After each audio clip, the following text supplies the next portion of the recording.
I am the master.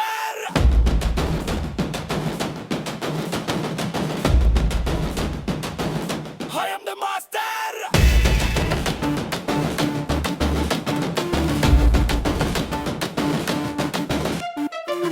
தப்பு பண்ணும் பிள்ளைக்கெல்லாம் புத்தி மதி சொல்ல வந்தேன் நானு.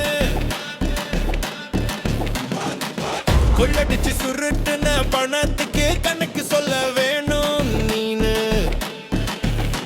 எதை தொட்டு